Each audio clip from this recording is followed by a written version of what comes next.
Have you ever wondered how one country came out of a world war and ended up on top of the whole world? I mean, we are talking about a nation that, in just a few decades, became the most powerful country on the planet. In this video, I want to walk you through the story of how the United States rose to become a superpower after World War II. And trust me, this story has everything: war, money, smart decisions, and a little bit of luck. So let us get into it.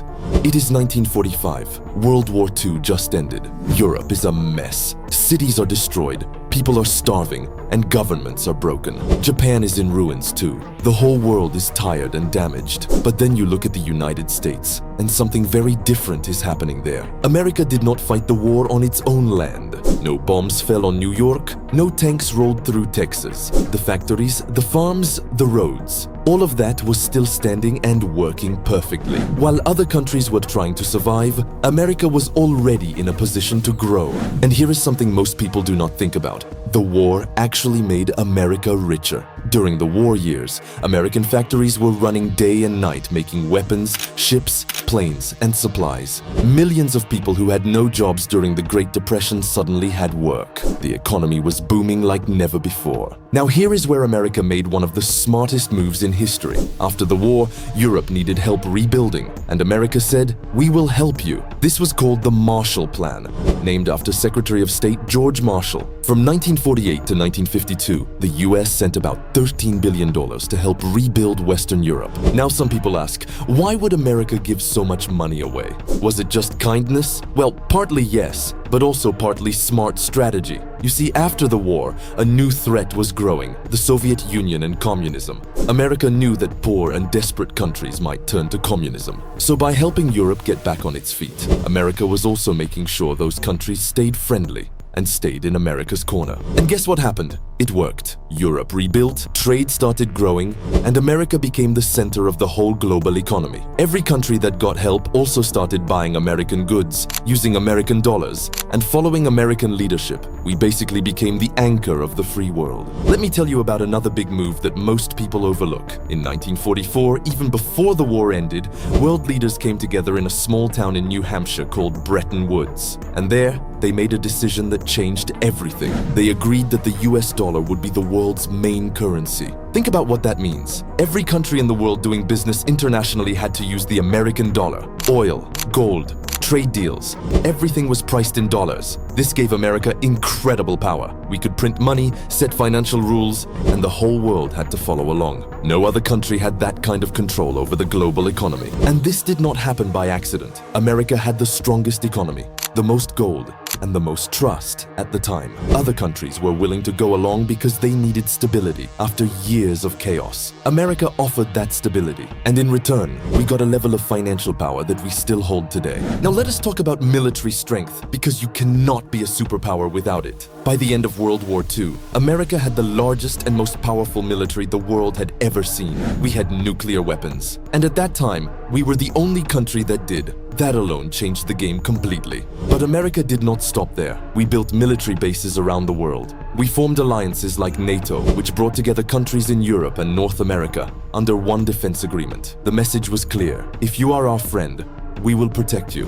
And if you are our enemy, you need to think very carefully. This military presence gave American leaders a kind of power no one had before. When America spoke, the world listened. When we moved troops or ships, other countries paid attention. We were not just a big country anymore. We were the world's police force, for better or worse. Here is something I find really fascinating. During and after the war, America became a magnet for the best and brightest minds in the world. Scientists, engineers, and thinkers from Europe, many of them running from war or difficult situations, came to America and brought their knowledge with them. Albert Einstein is one famous example, but there were hundreds more, and the US government was very smart about investing in science and research. Programs like NASA were born in this era. American universities became the best in the world. New technologies, from computers to nuclear energy to jet planes, were being developed at a speed no one could match. And this focus on technology paid off in a huge way. American companies grew into giants. American products filled stores around the world. From cars to televisions to eventually the internet, America was always at the front of the line when it came to new ideas and inventions. Now, this one is something people do not always think about.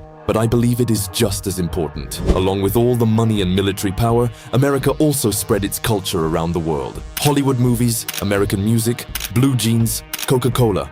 These things traveled everywhere. People in Europe, Asia, and Latin America were watching American movies and dreaming about the American way of life. This is what experts call soft power, the ability to influence people not through force, but through culture and ideas. America was very good at this. We made people around the world want what we had: freedom, opportunity, and a chance at a better life. Of course, America was not alone in wanting to lead the world. The Soviet Union was also growing very powerful after World War II, and for about 45 years, these two countries competed with each other in what we call the Cold War. They competed in everything: military weapons, space exploration, technology, and politics. This competition actually pushed America to become even better. When the Soviet Union launched Sputnik, the first satellite, into space in 1957, America went into full panic mode. We poured money into science, education, and space research. And just 12 years later, in 1969, we landed on the moon. That moment showed the whole world what America was capable of doing when we put our minds to it. And in 1991,